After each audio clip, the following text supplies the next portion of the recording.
stone, it's settled, it's all good. No.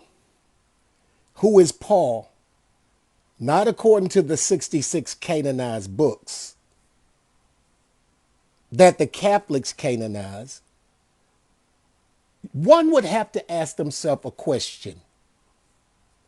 Why would you burn down Jerusalem, burn down the temple, kill all the high priests, the historians and philosophers, and then burn their books? You burn down the temple where the Most High would come and dwell. You killed the mediator between the Most High and man. But then you turn around and you canonize the books and you give this appearance that you are the mediator between the Most High and mankind, but you burnt down his temple. You destroyed his holy city. You killed his messengers, his historians, his prophets. You erased the name of the Hebrew Messiah. You banned the name of his name from the books. But yet you are the mediator. You are the judge of the Holy Scripts. You judge how many books should be in the Holy Scripts. You manipulated writings in the Holy Scripts. You killed Melito of Sardis because he said some things that were troubling.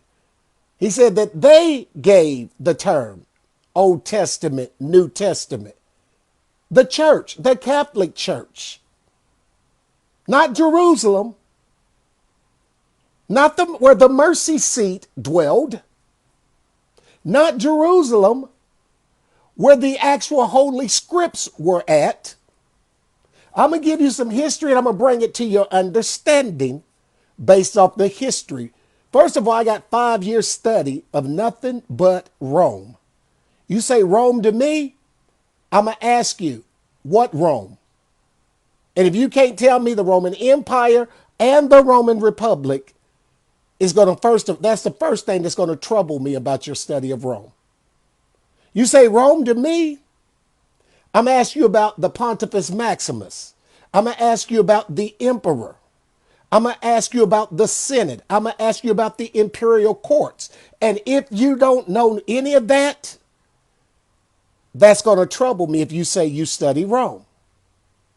You say Rome to me, I'm going to ask you about the altars of Mithras. I'm going to ask you about Septimius, the African emperor who privatized the military. I'm going to ask you about Emperor Julian. I'm going to ask you about Emperor Justine. Justine standing for the word justice. That's where you got the word justice from. We know that Septimius is the reason you have case law, you have civil law. We know Justine came along, Septimius, 193 BC AD, 193 AD. Justine, he's a 5th century emperor who what? Then takes the law that Septimius wrote and he takes it to another level. So that's how you get justice from the word Justine, who is Emperor Justine. So if you say this to me, I'm going to say, okay, who are the emperors that banned the books? Who are the emperors that gave the edicts for us to be a set apart nation before 70 AD? If we talk in Rome. Because if we're talking Rome, all the things I just said are very important. If you say Rome to me, I'm going to ask you, how did West Rome fall? When did it fall? 475 AD. Why did it fall? There were 3 reasons behind the falling of Rome. 1, the empire was too big, they couldn't defend it. 2, Septimius privatized the military, so they couldn't control them. 3, Christianity was the official religion, and other religions did not want to face that judgment, so there was conflict and war in West Rome.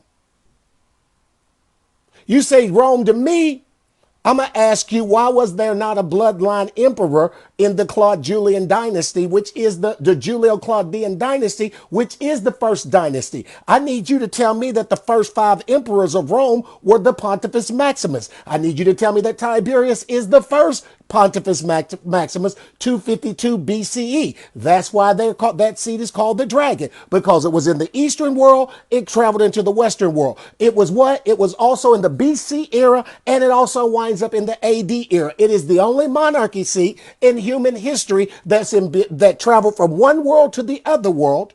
It's the only seat in human history that was in the BC era and the AD era. If you say Rome to me.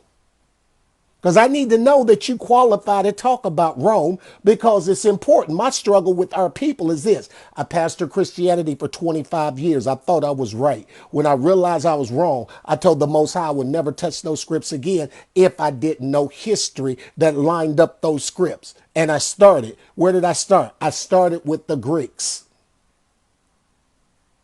In order to understand Jerusalem, you can't understand Jerusalem if you don't go to the Greeks. I traveled through the Greeks and I went to the Romans. I realized something happened with Alexandria. I realized something happened with the Ptolemy dynasty, the Ptolemaic dynasty. I realized something happened. They was having problems with the Egyptians, and they couldn't control the Egyptians. What did they do?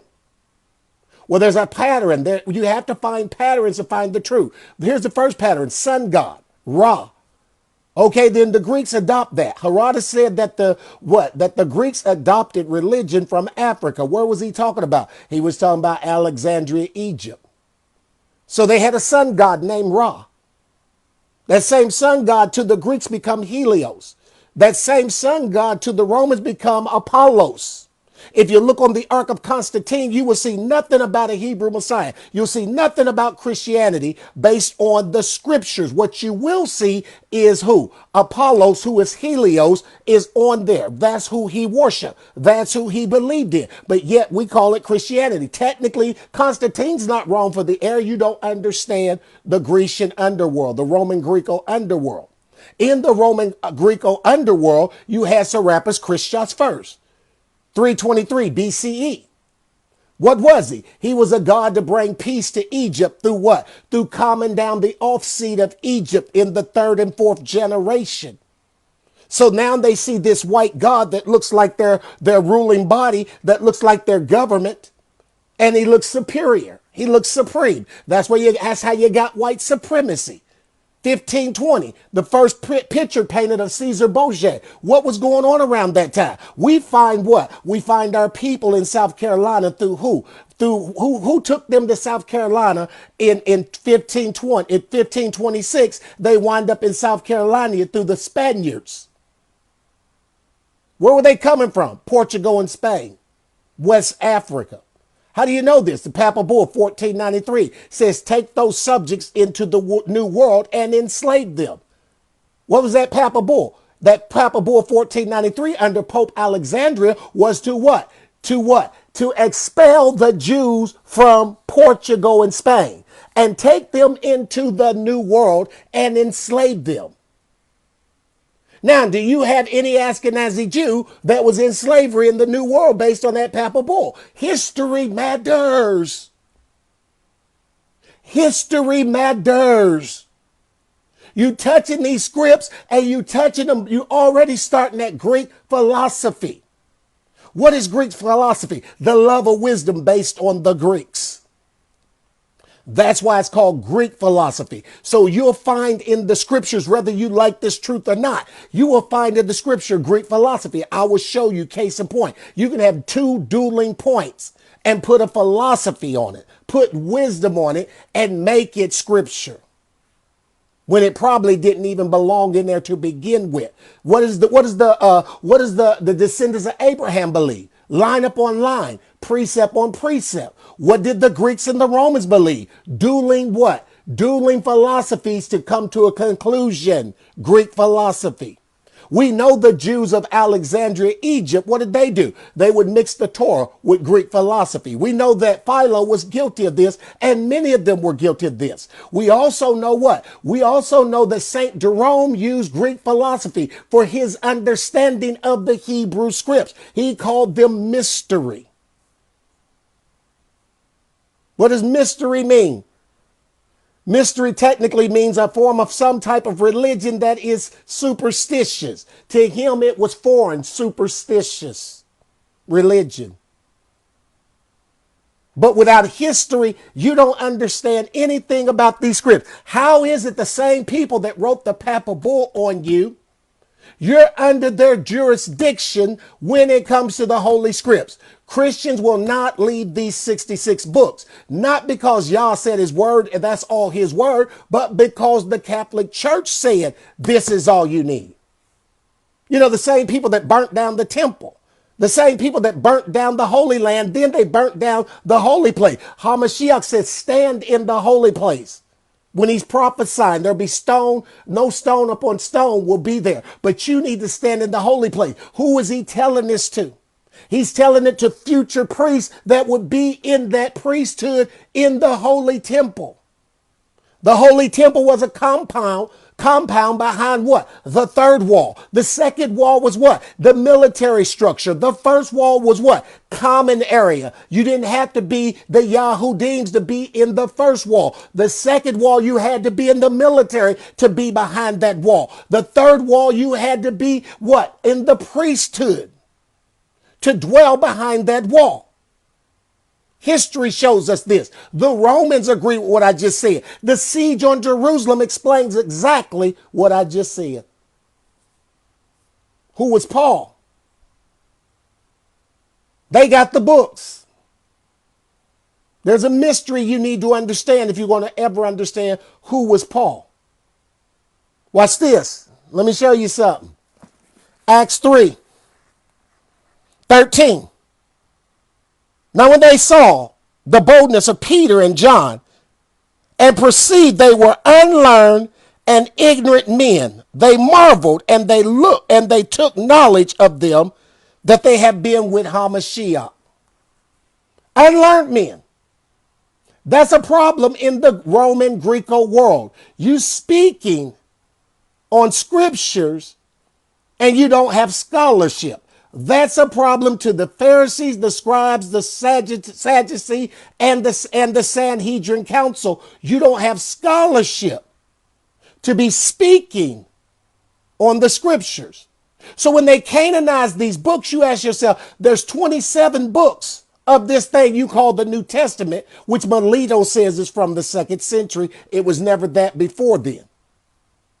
But they canonize these books. You have to ask yourself, if the apostles walk with HaMashiach, and this is about HaMashiach, why is it that Paul has more letters than all the eyewitnesses combined? Who controlled that narrative? The Roman Catholic Church. Why did they present Paul more than they presented the eyewitnesses of HaMashiach? Because this wasn't written based on HaMashiach, though there's some things in here about HaMashiach. If it was written based on HaMashiach, Paul wouldn't even be in there because they could use the eyewitnesses who had relationship physically with the HaMashiach.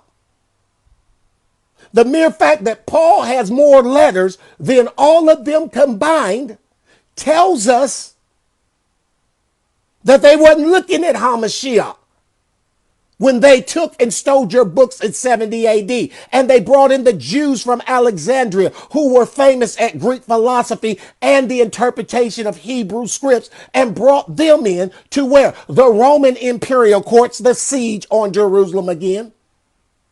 And they bring them in there and they write the scripts. Historian says you can find typology over these scripts. What is typology? The ability to rewrite the script and yet leave it in place. There's many forms of it. This is one of them. The ability to move a script from one time era into another time era. This is typology. We have history. We have patterns that tell us something is wrong. The Council of Nicaea.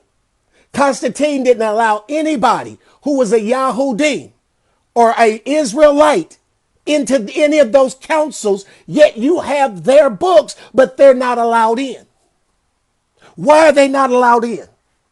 Because you're going to perform typology, and the Jews of Jerusalem, Judea, Samaria, and even Alexandria would have rose up in protest of you changing the Holy Scripts. That's why they wasn't in none of the 5 councils, Trent, Nicaea, and any of the rest of them. They wasn't there because something nefarious is going on. Where's this pattern found? You have to find patterns in history to sustain it because you was not there. We know the principle for the scriptures line upon line and precept on precept. And if you go into the New Testament, you will find many places where the line cannot be placed upon a line and a precept cannot be placed upon a precept. So what do you have to do? You're stuck with a philosophy. The Christian church tells you that Christian means follower of Christ, yet it's nowhere in the scripts. Why? Because they're using 3 scripts to form a philosophy. That's Greek philosophy. They were first called Christians at Antioch, but those were the bishop Christians of those were bishop Christians of who? Of Serapis, who were also, some of those were what? Hellenized Jews. Because what? The Greeks enslaved them too. What did the Greeks say about the Edomite Greek and in the Hebrew Greek? They said we enslaved them based on educational classification. So the higher your education, you had a chance to advance in the Roman Empire and also the Grecian Empire. The lower your education, you was going to do something with your physical labor. All the apostles would have had to do something with their physical labor. They would not have been invited to the table. And that's why you don't see the Jews, the Yahudims in the Council of Nicaea or any other council. Because the Rome, they were the heathen that didn't have the knowledge to be at the table, even though you had their books, but yet they did not have the knowledge. Because understanding in the Roman Greek world was based on Greek philosophy, the love of wisdom, not the love of spirit and the Spirit pouring out. What made Paul so popular? Paul had Roman citizenship. Paul was also had what? He had scholarship. Look at the pattern. The Jews, Jerusalem was ruled by what? Folks with scholarship. Sanhedrin Council, the Pharisees and the scribes. These are people with scholarship. That's who's left in charge of what? The understanding of the Most High. And what was the conflict between Hamashiach and the Pharisees and scribes? They were always clashing on how they took what? They took the love of their wisdom and placed it over the law. And Hamashiach would go to war with them. Listen to these patterns. And some of you are hearing me and saying, oh my goodness, he's keeping it real. I've never heard it like this, but he's keeping it real. I'm speaking from Rome. I'm trying to put you in the Roman Greek world based on my knowledge and study of Rome. You can't look at this if you don't look at the Roman Greek world, because it was in the Roman Greek world when this left our hands. It's in the Roman Greek world that we lost the Holy Scripts. We lost the temple. We lost the land. So you have to go into the Roman Greek world, because if this was to survive, somebody else had their hands on it. Paul had scholarship. What is the pattern? The Pharisees and scribes work for who? For Rome. Why? Because they were intelligent. Rome's telling you in Acts, these are unlearned men, ignorant. We don't reference them at all. Yet the book is being put out and you have no reference of the apostles who were the examples of this book, because they didn't have scholarship. The Catholic Church don't walk in spiritual, they walk in scholarship. Christianity don't walk in spiritual, they walk in scholarship. If you get a job in the Christian church, you got to have scholarship. They want to know what your degree is. They walk in scholarship. That's Greek scholarship. HaMashiach did not require scholarship from his apostles. Yet Christianity and the Catholic Church has turned your ability and your growth in the word based on scholarship. And the scholarship just so happened to be Greek scholarship. Well, the Greek word for this and the Greek word for that, and that's Greek scholarship. When did those gospels come out? They was anonymous. There was no apostles' names on them. Why was there no apostles' name on those gospels? Because they didn't write them. How did they get their name on those gospels? Second century fathers tell you that they could not get those letters passed by the church, by the Roman Catholic Church, if it did not have apostolic authority. Why? Because at this time, apostles were that hot. They were that famous. They were that grown in all that area. So now we leave scholarship and we have to rely on the apostles. You can manipulate the scriptures through scholarship, but now you need to put apostles' name on it. And if you listen to some of these scriptures, you clearly understand that's Greek scholarship and the apostles didn't have that. Let's read it again. See, there's clues in the scriptures you need to pay attention to. Watch this. Acts 4:13. Now, when they saw the boldness of Peter and John, they perceived that they were unlearned and ignorant. Unlearned and ignorant. Yet the four gospels, you'll have the Christian church and scholars say it was written in Greek. No, it wasn't. The Romans didn't understand Hebrew, so how was they going to translate it? We got scripture where Paul's confronted by a guard because he thought Paul spoke Hebrew, other languages, and he was shocked that Paul could speak Kayan Greek. Paul's valuable at this moment. At that moment, Paul's valuable because now they understand we got folks on the inside that could what? Translate for us.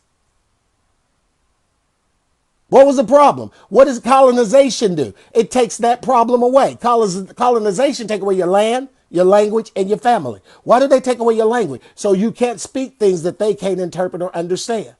So who were the enemies of the Jews? Let's do it like that, of the Yahudim. Those Jews in Alexandria, Egypt. Would they have tried to troll Paul to pull him over? Paul was already working for them before his conversion. And we're going to talk about that conversion based upon line. Who was Paul? I believe Paul died for the name of HaMashiach. Based on line upon line and precept on precept, I don't believe Paul was an apostle, but I believe he had some letters that were powerful. I don't believe all the letters are Paul's because I understand the Roman Greco world. You believe it because you have no knowledge of the Roman Greco world. Once you understand the Roman Greco world, you understand all those letters are not Paul's. And they got letters that don't belong to Paul that would connect you to Christianity. And without Paul's letters, manipulated letters, you would never believe there's anything called Christianity and a HaMashiach or a Most High. I must explain this. I'm not a brother that says something that I can't go in the scripts and prove through history. I'll use history and demonstrate it. Somebody put in my timeline, help me. Say history with the scripts. Somebody please put that in my timeline. History with the scripts. I'm about to give you a demonstration of history with the scripts like never before. And we're going to find out who Paul is based on history with the scripts. Understand that. Now, it's taboo to the Christian church if you say you don't believe Paul was an apostle. But we're going to go through the scripts and find out, was Paul an apostle? Who was Paul? Now, we know these apostles were called by HaMashiach itself, and education didn't matter because it was going to be about spirit. He tells the woman, he said, the day will come, the day has come where you will worship the Most High in spirit and in truth. And this is how he's calling his apostles, through spirit and in truth.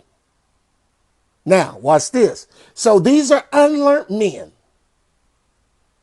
The Catholic Church wouldn't reference them because they under Greek philosophy. So why are they in here?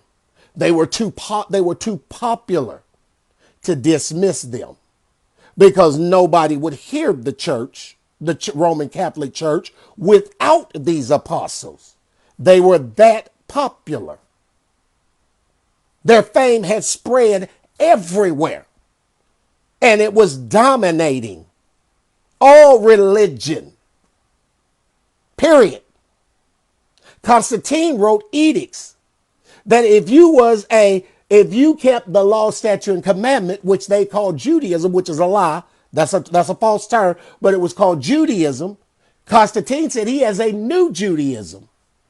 He writes a letter to those who were Jews and were not Christians. If you persuade a Jewish Christian to go back to your customs and laws, you will be put to death and we will take your land. He writes that edict. I'll post it later today. Christians and law keepers were not the same people as now you think they merged together today. They were not the same people. Christians were Serapis turned Jesus Christ. You had Serapis, the Greeks. You had the Romans with Apollos. And then you had Jesus Christ. And we know 1530, what happened? The colonial powers mimicked what Ptolemy did. They gave the slaves a white deity to show that the white man is superior over the black man. 1520, this happens. And then what happened? The Spaniards usher your people into North Carolina, 1526. The first slave is not 1619. The first slave is 1526 in the New World called America.